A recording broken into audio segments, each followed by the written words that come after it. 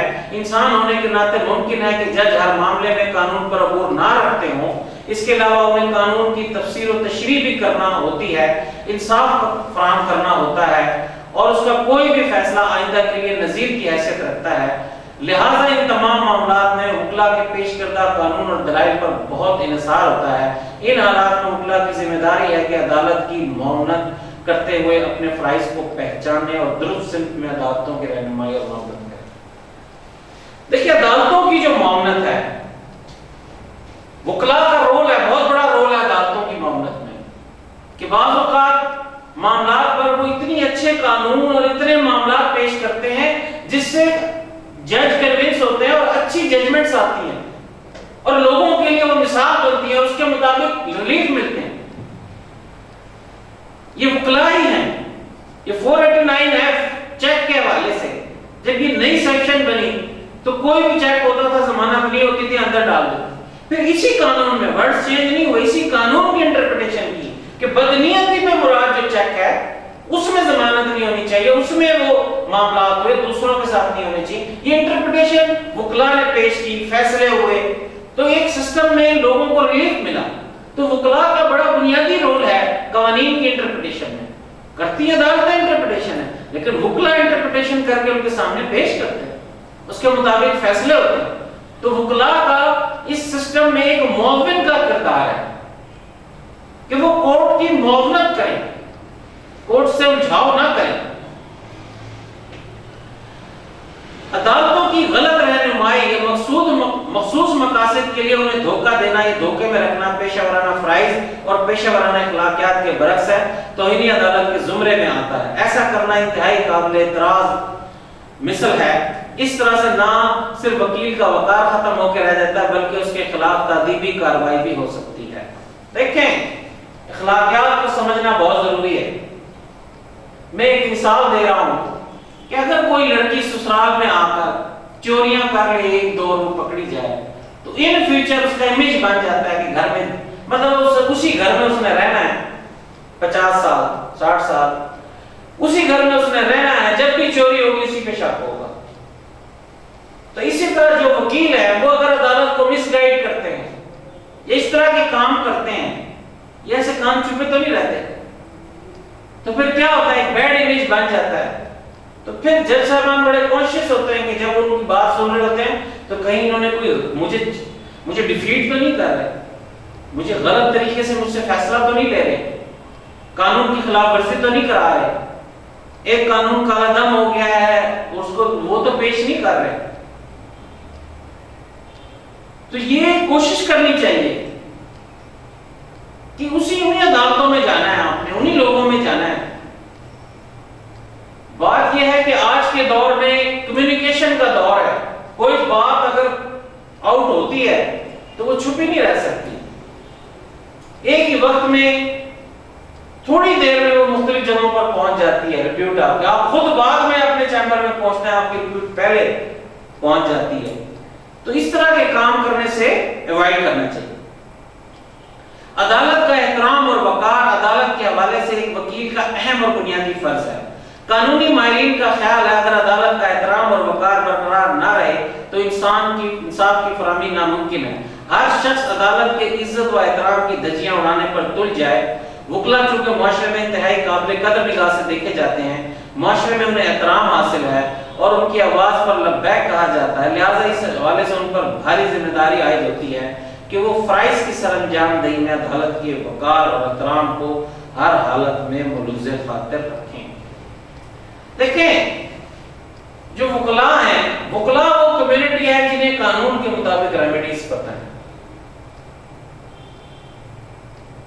ان کے سامنے اندھیرا نہیں ہوتا، انہیں ریمیڈیز پتہ ہوتا.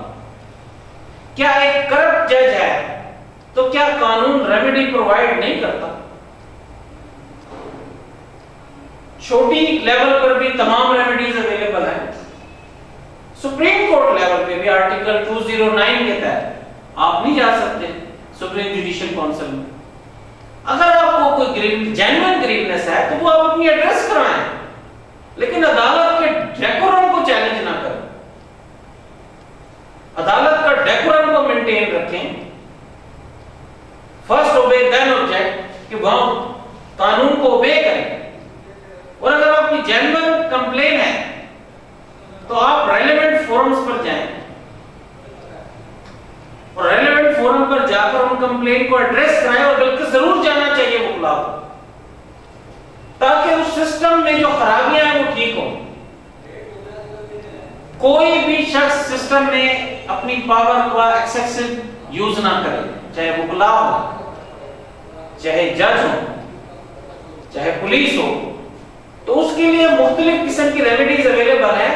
اس میں جتنی ایڈوکیسی کی جائے گی اتنا وہ سسٹم اپنی جگہ پر آئے گا، وہ چیزیں اتنی ہی رکیں گی.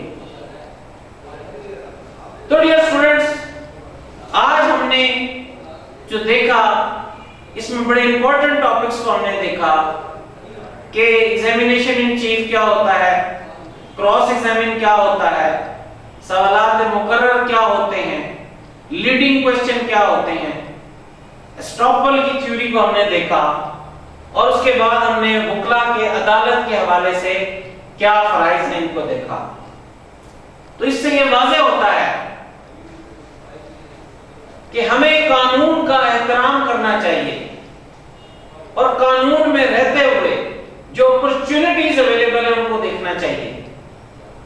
اس قسم کی تھنکنگ سے دور رہنا چاہیے کہ یہ چیز غلط ہے، صحیح ہے۔ قانون میں جو کچھ موجود ہے، اویلیبل ہے، اس کے مطابق اپنی فہم و فراست کا اظہار کرنا چاہیے، ڈویبل رہنا چاہیے، جس سے اپنی ذات میں بھی فرسٹریشن نہیں ہوتی اور آپ اس سسٹم کی بھی زیادہ خدمت کر سکتے ہیں۔ Thank you very much.